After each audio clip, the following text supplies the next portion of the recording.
beneen bi gis nga liy dëgg te ñu wax ko mooy dañu am génie militaire nañu jël génie militaire lan mooy plan Orsec mooy plan Faubert ngacc chaque année ngacc quoi même opération ngacc nañ moto pompe essence mais non attendez xanaa le président Macky Sall vous avez été scientifique ñeneen ñi fi un peu ay littéraire lañ yow yaay président ingénieur un peu d'ingéniosité s'il vous plaît Dakar géej ko wër comment ça Thiaroye-sur-Mer géej gi nii géej gi uuf ko boot ko muy taa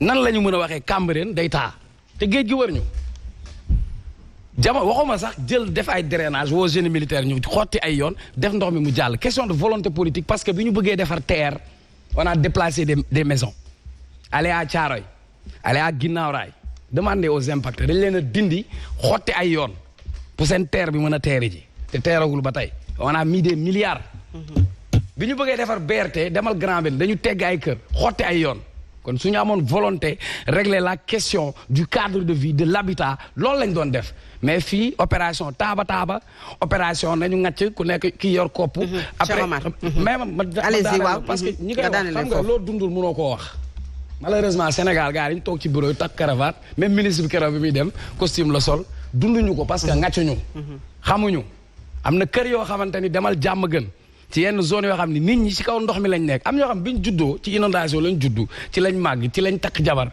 boo weddee Mbaye Dia sama xarit la mu ngi jàmm gën ci inondation bi ci la màgg ci la yaru ci la takk jabar et jamais waxoon nañ problème bi daaw dinañ ko wax ren dinañ ko waxaat déwén c'est une question de volonté politique alors c'est clair loolu nag moom alors c'est clair Cheikh Oumar transition bi wax nañu ko monsieur Sarré dañ ciy dugg muy li nga xamante ne moom la ñu bañal njiitu mouvement Gëm sa bopp jëm ci ay affiches yoo xam ne def na ko ñu convoqué comme également dippee ko trouble à l'ordre public moom la ko ministre de l'intérieur wax nan nga mën a jàngatee loolu nga xamante ne juste des publicités yoo xamante ne def na ko peut-être pour inciter les jeunes à aller s'inscrire sur les listes électorales ñu convoqué ko ba pare dindiloo ko affiche yi pour trouble à l'ordre public. mais Fatou ce scandale supplémentaire mënul jaaxal benn Sénégalais. cette violation des droits mënul bett benn Sénégalais parce que Macky Sall c'est-à-dire nitu fitna la nit la koo xam ne bi mu nekkee ci bopp nguur gi ba léegi violation des droits rek la fi nekkee. li nga xam ne moom la état bi waroon a def maanaam di ñaax ndaw yi pour ñu dem voter ji parce que télévision bu nekk tey jii nii waroon nañ ko inonder ak ay spot publicitaire rajo bu nekk war na am ay spot publicitaire muy presse écrite bi et tout. parce que loolu moom moo waroon am. ci diggante OFPD moom moo ko waroon def mais li ci am. mais loolu mooy seen rôle li ci am ba tax mujjul nekk aussi nit ñi quand même am na xam nañu ko puisque moom mujjul am peut-être marché boobu ci diggante corps de contrôle bi nga xam ne moom moo ko aye ba publicité bi mujjul antu mu doon jafe-jafe ndaw yi xamuñu fan nañu war a jaar peut-être pour s'inscrire sur les électorales. mais fi ñu tàmbalee sax mooy jafeel problème. mais fi ñu tàmbalee sax mooy jafeel ndaw ñi dem inscrire ji parce que léegi primo votant bu nekk il faut nga dem déposer ji carte d'identité biométrique un primo votant bu musul am carte d'identité il faut nga dem déposer ji carte d'identité jot sa carte d'identité pare soog a mën a dem inscrire yi xam nga loolu mooy jafeel leen yëf yi bu fekkoonte ne neewoon nañ leen dem leen ngeen déposer seen récépissé sur la base du récépissé rek mën ngeen a inscrire loolu sax mënoon nañoo jàpp ne yombalal nañ leen ko mais dañ leen koo jafeel ñaareel bi mais la campagne d'information kooku état bi la incombé ministère de l'intérieur nee naa la tantôt dafa waroon a inonder les médias de spots publicitaires pour que ndaw ñi xam ne dañoo war a inscrire mais 80% des jeunes fi mu nekk nii actuellement bu dul genre action yi Bougane di def ak yi yeneen parti politique yi di def mais dañu xam ne dañoo war a inscrire yi parce que ñoom xam nañu ne ndaw ñi ànduñu ak ñoom population bi sax d'une façon générale ànduñu ak ñoom waaye pour gën a fexe ba ndaw yi duñu inscrire dañuy nëbb ne ñi ngi en période d'inscription beneen affaire bi lu gën a graaw encore mooy njuuj njaaj yi ñuy def ci biir inscription yi ñun ñëpp ku ci nekk dégg nga ko ci rajo yi ci télé yi transfert d'électeurs yi nga xam ne daanaka commune bu nekk am na fa man sama commune bee ma dëkk di Mbaaw barki Dembo Njaay la ñu jàpp ay nit yoo xam ne ñi ngi dëkk Yëmbal Comico ñu defaral leen ay certificat de résidence ñu war a ñëw inscrire def nañ ci un point de presse sax nit ñu bari dénoncé nañ ko te li xew Mbaaw moo xew ci yeneen communes yi et ils le font à une échelle industrielle à une échelle industrielle dégg naa ni sax ku mel ni le ministre de l'environnement. mais loolu aussi est-ce que du opposition bi ñoo bëgg tamit di créer scandale puisque audit bi dafa boole woon ci recommandation yi inscription des listes électorales yi. na am ay représentants opposition bi. su ngeen seetaanee peut-être bu fekkee ne teewu leen ci commission yi bari. mais on est partout amu leen ci part de responsabilité aussi. pour vous rassurer on est partout dans les amul benn commission boo xam ne en tout cas Pastef amul benn commission boo xam ne Pastef amu fa représentant mbaaw googu ma lay wax. ñooñu ñu jàpp représentant Pastef bee leen jàpp parce que moo ñëw gis ay certificat de résidence yu jógee Pikine ñoo xam ne dañ leen a bindal ne mbaaw pël la ñu dëkk depuis très longtemps biñ leen jàppee ils ont avoué et par des vidéos yaa ngi fii ils ont avoué que ni yëmbal comico la ñu dëkk d'autres viennent du Fouta Orkadiéré xaw ma dëkku ministre Abdou Karim Sall il paraît que gars yi dañuy d'ailleurs am na benn information boo xam ne sax Sen TV laa ko déggee je crois Sen TV ou Walfadjri je ne me rappelle plus mais nee nañu les jeunes de Orkadiéré ci boppam ñoom ñoo jóg di ñaxtu le fait que ñuy jël ay nit di leen transférer di leen jëlee ci foofu di leen yóbbu mbaaw loolu moo gën a loolu lu grave la il faut que nit ñi dénoncer situation ba parce que Macky Sall depuis 2012 il faut reconnaître que benn élection la mës a gagné Sénégal mooy élection présidentielle 2012 li ci des yëpp ay victoire technique la am des victoires techniques comme yi ñëw di tere nit ñi inscrire di rétention sur les cartes électorales mais technique loolu genre moyen yooyu la ñuy utiliser pour éviter nit ñi dem voter ji réellement parce que nit ñi nag quand même nit ñi xam nañ ku ne xam nga. alors justement position nit ñi au Sénégal tout le monde sait que lajj gii ñu lajj ñoom.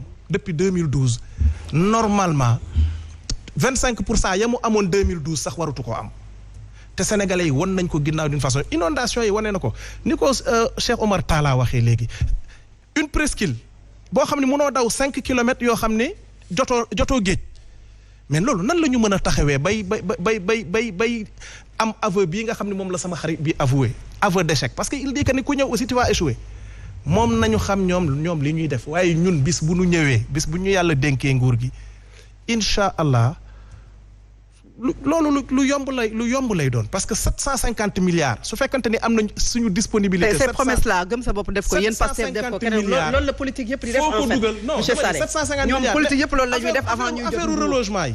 le président Macky Sall mais loolu la defoon comme promesse avant muy jot le pouvoir. gis nga nag un homme politique c'est à la fois un discours et un parcours. Macky Sall ku ko seetlu woon démb ak bërki démb xam ni discours am boobu mu ñu jaay en 2012 du ci respecté dara pendant 8 ans il a été avec Ablaye Wade n'est-ce pas pendant 8 ans kenn musu koo dégg mu am xarma yàlla ak Ablaye Wade il a suffi que Ablaye Wade ne ko delloo ma li nga ma jox pour ñu commencer gis ne nit ku mën a kuy bañ la waaye pendant 8 ans kenn musu koo dégg mu am xarma yàlla ak Ablaye Wade kooku donc intérêt personnel am rek moo mën a tax mu jóg ñaareel bi koo xam ne en 2000 les gens disaient qu'il avait des problèmes de location 8 ans après il vient faire une déclaration de plus de 6, 7, 8 milliards waroon nañoo xam ne bu ñu ko dénkee suñu alal du ko ñoŋal loolu mooy problème mu loolu nag moo tax population sénégalaise yi war a réclamer des audits un peu partout ils ont échoué partout du rek ci inondation yi bërki démb laa dégg ne xaw ma am na benn marché wu 1 milliard 800 bu ñu jox xaw ma ban entreprise mu waroon a joxe une trentaine de motopompes. ñaar la fa yóbbu. benn ba yàq. finalement pompiers yi lañ ko dénk mais lu tax dénkuñu woon pompiers yi yëf yi dès le départ puisque pompiers yi lañ ko mujj dénk gis nga ñii dañoo respecté wul Sénégalais yi. alors il faut que Sénégalais yi nag jóg takku surtout commencé ko nag ci élection locale yi. mbaaw ga ma dëkk na le boo fa demee amul benn quartier boo xam ne nit ñu sonnuñu nit ñaa ngi génn seen kër boo demee fu mel ni Tool Jazz. kër mbay Fall wala nga dem fu mel ni petit mbaaw rek ci ginnaaw foofu rek ci ginnaaw mais nit ñaa ngi génn seen kër yi. alors ça c'est clair c'est clair monsieur Sarré alors monsieur Cissé bu ñu ñëwee ci li ñu doon wax sànq jëm ci peut-être spot yi nga xamante ne def na ko ay affiche plutôt publicité pour inciter ndaw yi pour ñu dem inscrire sur les électorales ñu tere ko te ñi seen xam-xam màcc ci wàllu code électoral li ñu xam le mooy amul benn disposition dans le code électoral buy interdire loolu un vide juridique boo xamante ne permettre na ko moom mu bokk ci parti wala mu jiite ci parti mu def affiche bu mel noonu yéen ñu maanaam bu ma nee yéen pouvoir bi convoqué ko le ministre de l'intérieur tere ko ba pare dippee ko trouble à l'ordre public nan la ñu mën a comprendre loolu. waaw da nga may def ñaari précision d'abord benn bi pour prof parce que dafa wax ba cité Fatou Tambédji ma wax ko ni Fatou Tambédji ministre délégué la woon elle n'avait pas un portefeuille ministériel avec un budget elle dépendait de son ministre de tutelle et c'est le DAGE qui gérait. Diène Farba Sarr à l'époque. Voilà, il faut qu'on remette les choses à l'ordre. Deuxième bi sama mbokk kii Pastef bi ñoom benn programme la ñu am Macky Sall seen discours yëpp. C'est le problème du Sénégal. Non. Macky Sall c'est le principal problème du Sénégal.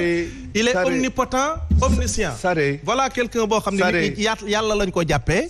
Donc forcément moom mooy suñu problème. C'est le principal problème. yow doo problème bu Sénégal. xaaral ma wax la je crois que amuloo dara loo xam ne créé loo ko Sénégal. quand tu parlais dama la déglu. waaw ñu déglu ko monsieur Sarré qu'il termine. Alors monsieur Cissé allez-y. mooy buy nit ki di wax nga déglu ko.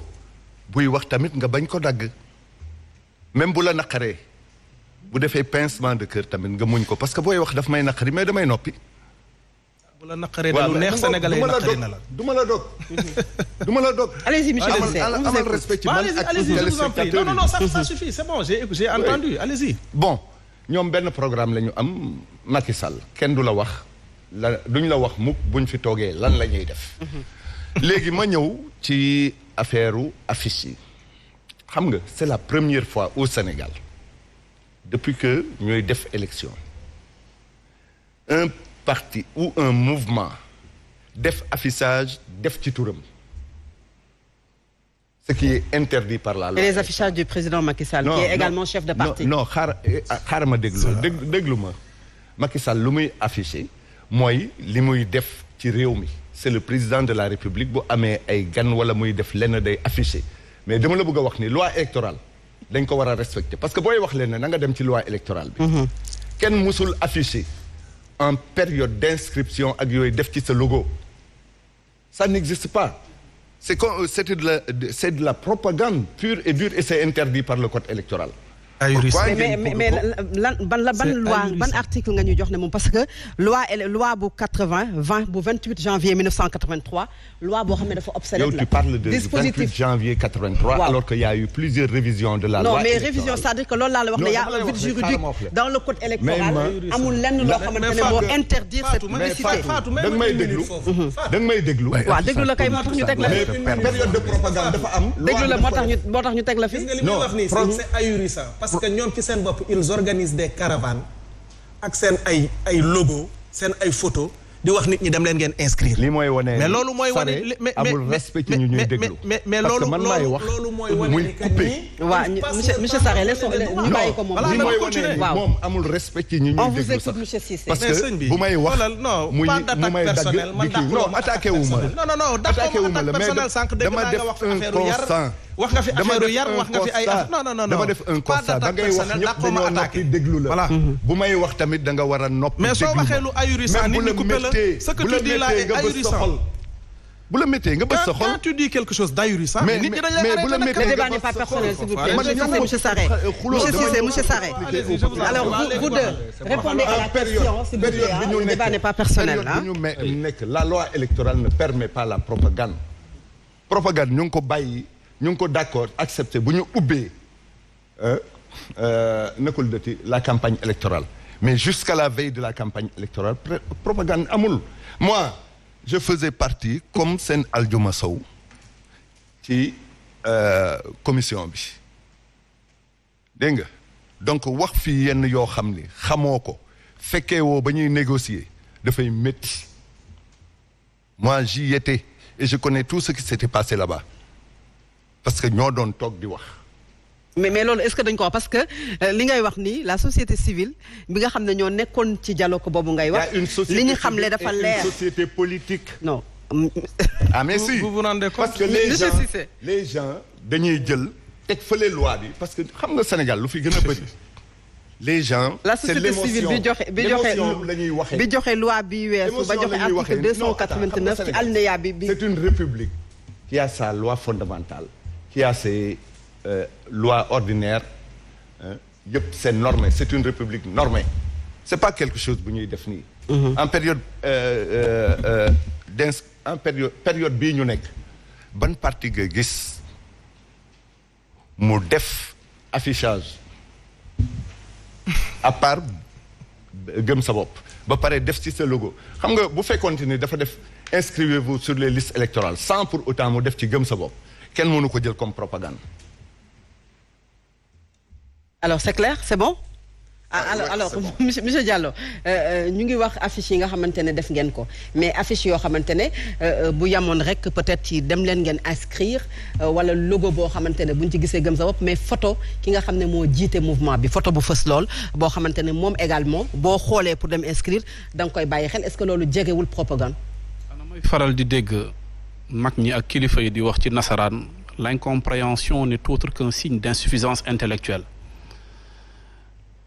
foog Sénégal ñu joxante cër dadi lu am solo bi convocation bi di ñëw comme li ma wax sànq yàlla dafa dogaloon ñu ngi doon préparer parce que moto pompe yi bu ñu ko jëndee ba pare jëndit carburant bu doy dañ doon préparer pour le lundi matin à 11h dem Kër Massar Kër Massar bokk na ci département yu waa gëm sa bopp ëpp doole au niveau des 46 départements du pays te yaakaar naa ku yàlla dogal sànq wax naa ko ku yàlla dogal mooy kuñ dénk réew mi kooku moo am sañ-sañu ak prérogative taxawu askan bi waaye ñun damay faral di dégg président Bougane di naan yàlla su la dénkee paan te mu leer ni que siwo mën nga ko dundee leneen li da nga koy bokk ak askan bi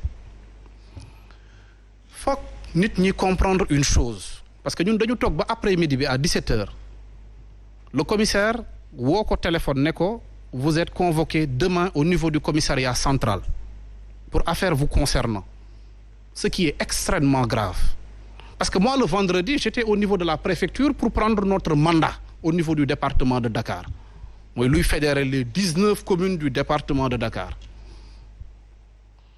ku ma mën a jox mandat le vendredi bu ma duggee ci bureau waaw pourquoi ñuy bàyyi ba dimanche pour woote téléphone dafa am ay actes yoo xamante ni day tuutil démocratie day tuutil réew bi mu amee mais nous sommes présents à Dakar ah te comme lu ñuy wax la bataille de Dakar elle aura bel et bien lieu. Ah oui. Oui. Mais nag une chose est sûre ku ñu àndal il a une doctrine républicaine mu ne na may dem wuy ji commissariat central il y a une administration mouvement parti politique il y a des alliés yi fi nekk on avait la possibilité de mobiliser. ñu consulter suñu pôle avocat ci guddi gi discuter waxtaan ak ñoom ne lii la ñu nar mooy mu neex le président Bougane mu naqadi le président Bougane est devenu aujourd'hui une réalité politique. Mais est-ce que de propagande. non je vais vous expliquer rek xam nga lan mooy propagande xam nga lan mooy propagande la propagande en réalité mooy ñu ne woon ñi ngi demander aux Sénégalais kat soo leen paree soo leen di bindu ji allez vous inscrire massivement et allez voter pour le président Bougane ou la coalition xaw ma gëm sa bopp mais waxuñ ci loolu dañu ne rôle bi mu def tey on s'attendait à des félicitations venant du président de la République ou du ministre de l'Intérieur wax na léegi par rapport au calendrier bi ñun dañ ko parkeriser léegi comme thèse parce que l'article 242 ak L 287 bu code électoral calendrier bi yéen ko njëkk faussé parce que le ministre de l'Intérieur dafa ne woon le 25 août lay door a ñëw pour wax ci mbirum caution bi lan moo jaraloon yàkkamti le 23 ngeen génne arrêté bi les Sénégalais gis nañ ko un arrêté ministériel pour fixer cette somme les gens se sont réunis notre mandataire dafa sol dàllam dem bokkoon na ci rencontre bi ñu proposer un montant comme tous les autres partis politiques au Sénégal mais il y a une chose boo xamante ni foog ñu koy nangu mais ay nit def nañ ñu ko à Thiès ñu woote place de France à part le pouvoir tooñu ma nag suñu benn mbokk bu bokk ci opposition bi mais démonstration de force bu ñu def à Thiès à 5 minutes de l'arrivée du président Bougane ñuy sànni ay lacrymogènes ñuy jël ay bouteilles di ci def essence ci ginnaaw tribune bi di ñu ko fa sànni on a demandé à la sécurité allez attraper ces jeunes il y avait la gendarmerie à côté et la police ñu jël ñooñu dem livrer leen ça a été le même coup on n'a pas voulu communiquer là-dessus bu ñu demee aussi à Mbacké ñu tàmbale tuuti gars yi di yónnee ay jeux de pierre comme ñun nous avons une doctrine républicaine nous faisons confiance à la police et à la gendarmerie dañ jóg dem may gërëm nag le président Alioune Tine ndaxte combat politique yi ma ñëw rek retour du bâton après avoir lancé votre opération tibb tànk xam nga xam nga ñun xam nga tibb tànk bi au début sénégalais yu bëri am na nu ñu ko doon interpréter dem nañ sax ba naan mburoog soow su amee ñun ñooy Gloria waaw pour rek jaxase bopp sénégalais naan Bougane mooy tóobu tey président Macky Sall